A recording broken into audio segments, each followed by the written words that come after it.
prie dans l'esprit. C'est-à-dire que tu es en train de prier, mais la phrase qui te sort de ta bouche, dans la langue que tu connais, qui est l'anglais ou le français, tu n'as pas prévu, tu n'as pas calculé que je vais prier comme ça. Cette parole sort de toi, soit des choses comme qui t'étonnent, que tu t'attends dire des choses qui t'étonnent. Tu es perdu dans la prière et tu ne regardes, en cet état-là, tu ne fais plus attention à gauche, à droite, ton environnement devient comme, tu es comme abstrait de ton environnement, tu es versé dans l'esprit. Amen. Ça s'appelle la prière dans l'esprit.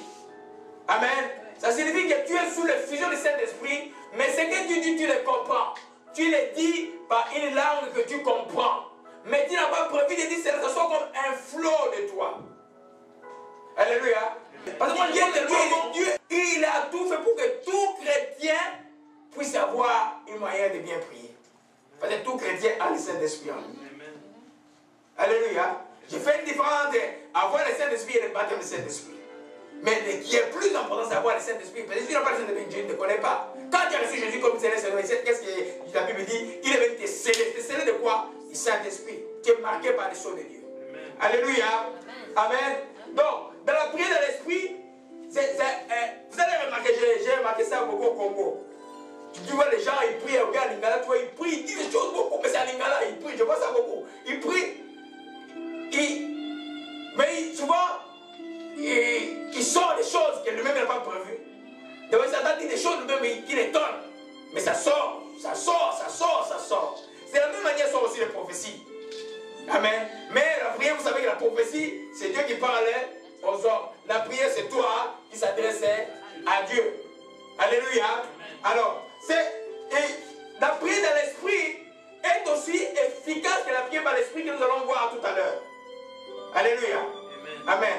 Parce que tout cela est conduit par le Saint-Esprit. Et lui, il connaît, nous allons voir dans Romains 8, il connaît exactement ce que nous avons besoin pour le moment. Comme la situation d'hier là. Comment je pouvais faire?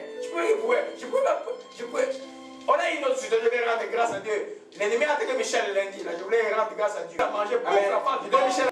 Il perd connaissance et puis il commence à faire des gestes vraiment comme une conviction. Je ne pouvais pas sortir une phrase. J'ai tenu l'enfant comme ça, j'ai fait la musique, mais juste trois phrases à la langue qui sortaient. Papa, papa, papa, papa, papa. Et puis l'enfant a commencé à respirer.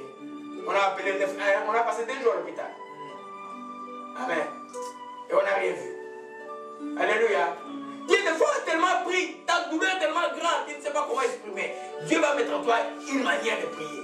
Qui peut être même un soupir, on va voir tout là. Un soupir simplement. Je vais vous parler du frère Abdel, un médecin épidémiologique qui était converti à la maison. Amen. On va voir ça en détail tout à l'heure. Alléluia. Parce que c'est Dieu qui nous a créés. C'est nous qui nous initie la prière en nous.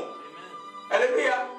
Alors la dame que j'ai vue me disait, mais dans son état, tu ne peux pas prier pour elle, ça va pas marcher. Je dis, ma soeur, c'est tout ce qui attend ma prière. C'est ma foi en moi, j'ai prié pour elle. Elle est comme malade. Quelqu'un qui est ivre, elle est malade. Moi, j'ai prié, Dieu va toucher son esprit. Quand l'ivresse va partir, elle va comprendre les choses qui vont revenir dans cet état normal. Il m'a fait, ma soeur, tu as beaucoup à apprendre sur la prière. Il y a un problème. Alléluia. Amen. Amen. Donc, c'est ça la prière dans l'esprit. Nous voyons maintenant la prière par l'esprit que nous venons de lire tout à l'heure. Par l'esprit. Quand on parle à 1 Corinthiens 13, qui est le sujet de beaucoup de polémiques. Et donc, moi, j'étais le premier pourfendeur. Regardez-moi là. J'étais le premier pourfendeur à l'âme. Quand quelqu'un priait à l'âme, je dis, monsieur, là, qu'est-ce que je vois? Surtout au Congo, tout le monde priait là. Tout le monde considère comme ça une langue, une seconde langue que les gens ont inventée. Je dis, mais Dieu ne peut pas donner une seconde langue à tout le monde. Alors ça. Je dis, mais non, ça devait être différent. Je vous dis que j'ai détesté. Quand j'ai déjà prié, je vous dis que j'ai détesté, puis j'ai dit, arrêtez ça, ces aventures, arrêtez-moi cette chose. Jusqu'au jour où Dieu m'a touché. Dieu, heureusement, quand il m'a touché, moi, je parlais d'abord le chinois, et puis c'était l'hébreu, et puis c'était langue des hommes que j'avais pris. Il savait que je devais douter si c'était une langue très bizarre, je ne devais pas parler. Dieu m'a conduit comme ça par les langues des hommes, et puis j'ai commencé à parler d'autres langues que je ne maîtrise pas. Amen. Alléluia. Amen. Amen. Alors nous parlons de la prière par l'esprit, qui est simplement qu'on appelle la prière à langue, en langue inconnue. Une langue inconnue, peut-être une langue des hommes, peut-être une langue des anges, peut-être une langue qu'aucun humain on ne sait pas, c'est inconnu parce que toi, ton intelligence ne comprend absolument ce que tu dis. C'est stupide et c'est dur pour les gens des fois, surtout pour les intellectuels comme nous. C'est très dur. Toi, tu veux comprendre, tu veux prier, à t'entendre dire ce que tu dis. Mais cette langue-là, quand tu l'as pris, tu ne comprends absolument rien. Des fois, ta chair te dit, mais évidemment, tu as prié, qu'est-ce qui s'est passé? Il n'y a rien. Amen. Mais un esprit, tu t'es édifié un esprit. Tu t'es construit un esprit. Alléluia. On va voir ça en détail. Amen. Alors, la prière en langue peut être une louange, peut être une adoration, peut être une intercession, peut être une... Je vois ce que je faisais pour Michel hier, et le jour où Michel est tombé, c'est une prière d'autorité. Amen. C'est une prière que l'esprit initie dans une langue inconnue. Elle peut être n'importe quel type de prière. Amen. Et ça, cela est supérieur à d'autres. C'est d'excellentes actions de grâce. Quand c'est toi qui t'adresses à Dieu. Amen. On va voir dans les cadres de l'exercice comment ça doit s'exercer et comment les choses doivent se faire normalement. Alléluia. Amen. Alors, allons dans 1 Corinthiens 14, verset 2. Alléluia. 1 Corinthiens 14, verset 2. Alléluia. En effet, celui qui prie en langue ne parle pas aux hommes, mais à Dieu. Car personne ne les comprend. C'est dans l'esprit qu'il dit les mystères. Amen. Il s'adresse à Dieu. Personne ne le comprend. C'est dans l'esprit qu'il dit des mystères. Celui qui prophétise au contraire parle aux hommes, les édifie, les exhorte et les console. Amen. Celui qui parle la langue s'édifie lui-même. Celui qui prophétise édifie l'église. À moins que celui qui parle la langue puisse interpréter. Amen. Vous allez voir que quand vous, puisque parler en langue, les textes vous les connaissez, je vais revenir sur ça plus tard. Puisque parler en langue, tu t'adresses à Dieu. Logiquement, quand tu vas t'entendre parler en langue connue, ça sera quoi pour toi? C'est une réponse à ta prière. Beaucoup de gens croient que chaque fois qu'ils prient en langue, la parole qui suit, généralement c'est la prophétie. Non. Puisque tu t'adresses à Dieu, Dieu va te répondre. Dieu va te répondre à la langue que tu comprends.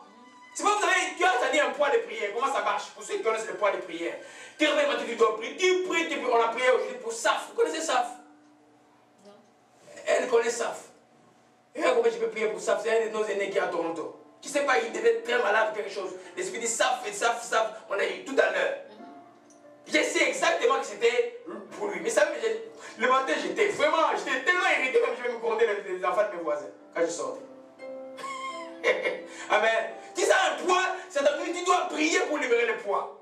Mais quand tu pries en langue, tu vas avoir une réponse. Amen. Qui peut être la réponse de ta prière?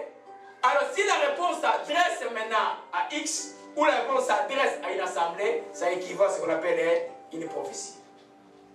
Alléluia. Amen. C'est pourquoi la Bible dit que celui qui prie en langue puisse prier, le verset 13, c'est pourquoi celui qui prie en langue prie pour avoir les dons d'interpréter. Prie pour avoir les dons d'interpréter. C'est là où il y a beaucoup de problèmes. Tu vas dans des South Baptist, églises des South Baptist, je ne sais pas si c'est le presbytérien, je ne sais pas c'est comment. Amen. Mais les Saint-Esprit viennent chez vous savez, le patriotisme vient des presbytériens, vous savez ça, non? Amen. Amen. Alors tu vas prier en langue. Le jour où tu attends prier en langue, les conseils te convoquent. Il te dit non, ça ici nous, on ne fait pas. À moins qu'il puisse avoir l'interprétation. Je ne sais pas ce que la Bible dit. C'est lui qui dit que celui qui prie pour avoir les dons d'interprétation. Combien de gens ont déjà prié pour avoir un don de Dieu? Qui a déjà demandé un don, aspirer, prier pour ça? Ça peut attendre des années. Ça peut attendre 6 mois. Ça peut attendre 5 ans. Alors, entre-temps, qu'est-ce que tu fais quand tu es dans les langues? Parce qu'un don, c'est comme le muscle. Plus tu l'exerces, plus il devient efficace, plus il va produire. Si tu ne l'exerces pas, ça va s'écholer comme un muscle. Et ça va partir. Si tu l'exerces pas, pourquoi Paul dit à Timothée, ne néglige pas les dons qui t'a été donné par imposition des anciens? Comment on peut négliger un don? Parce que ça vient de Dieu. Comment on peut négliger? En ne l'exerçant pas. Amen. Si on nous croit qu'il faut exercer, je vois la fois, ma soeur elle va en train de prophétiser, je l'encourage. Amen. Et tout tout n'est pas, elle est une vraie combattante comme tu la vois là. Elle est une vraie combattante. Elle est dans l'école du Saint-Esprit. Amen. L'école de la vie, non? Amen. Amen. Et nous sortirons vainqueurs de ça. Alors, quand maintenant tu commences à prophétiser, quand on te dit, ma sœur ne prophétise plus ici. Qu'est-ce que ça fait? Tu vas back off et puis c'est fini. Tu ne vas plus prophétiser. Alléluia. Parce que ceux qui ont le don de prophétie, ou ceux qui ont le don comme des paroles, c'est des gens qui ont une nature délicate. Parce qu'ils sont sensibles à l'esprit. Ils peuvent aussi, comme la colombe, qui est symbole de cet esprit, totalement s'effaroucher et se refroidir. Alléluia. C'est pas beaucoup d'églises ont raté des choses de Dieu. Amen. Quelqu'un qui racontait dans un de ses livres, il disait qu'il y avait une église où il était dans les années 40, une église. Il y avait une vieille maman, chaque matin elle arrivait avant le pasteur. Elle priait en langue comme il faut, elle priait en langue, elle priait en langue, elle priait en langue. Même quand le pasteur commençait à prêcher, elle était en train de prier.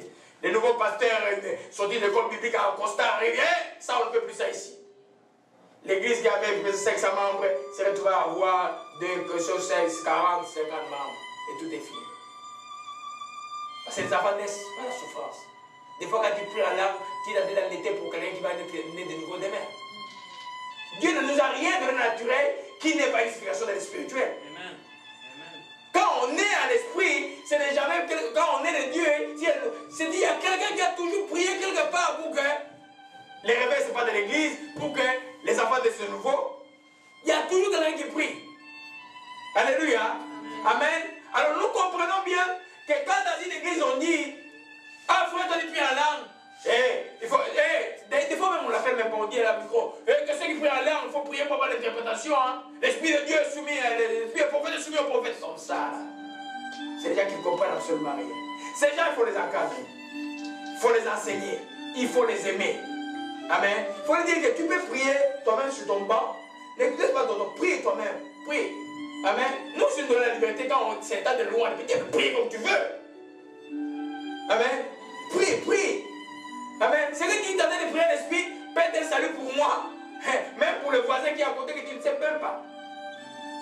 Alléluia. Voilà pourquoi les diables combattent beaucoup. Les gens ne se donnent pas la peine d'entrer dans les Écritures. Alléluia. Je prends mon exemple. J'ai été baptisé du Saint-Esprit. Et heureusement que mon pasteur m'a dit, c'était un ancien baptiste, il m'a dit, frère Laurent, les choses qui se passent en toi, je ne sais pas c'est quoi, mais tu peux faire. Prends ton temps dans le coin là, cherche un temps pendant que les gens sont après toi, tu pries. Je dis ça que ça fait sortir, tu sors, il n'y a pas de problème. Il a fait ça, il avait raison. À un moment donné, un jour, je vais à l'église, je commence à proclamer les guérisons. Beaucoup de gens étaient guéris. Il y en a qui avaient des problèmes de yeux qui étaient totalement guéris, qui portent des lunettes jusqu'aujourd'hui. Amen. Il n'était pas un patrotiste. Il était un baptiste. Mais à un moment donné, quand il lit la Bible, il dit non, quand moi je ne comprends pas quelque chose de la Bible, Dieu nous a donné le Saint-Esprit. Saint-Esprit, explique-moi c'est quoi cette histoire dont il parle. Alléluia.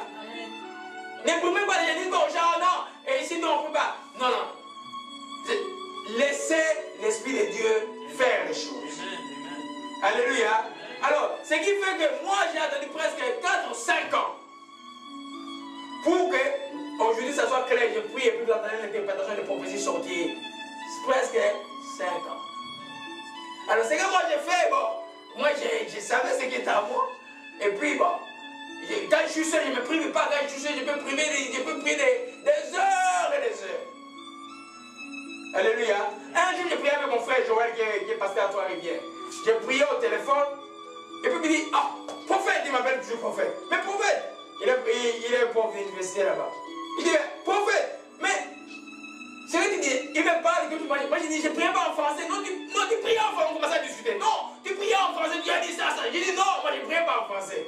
J'ai compris que Dieu a fait quelque chose. C'est les opérations du Saint-Esprit.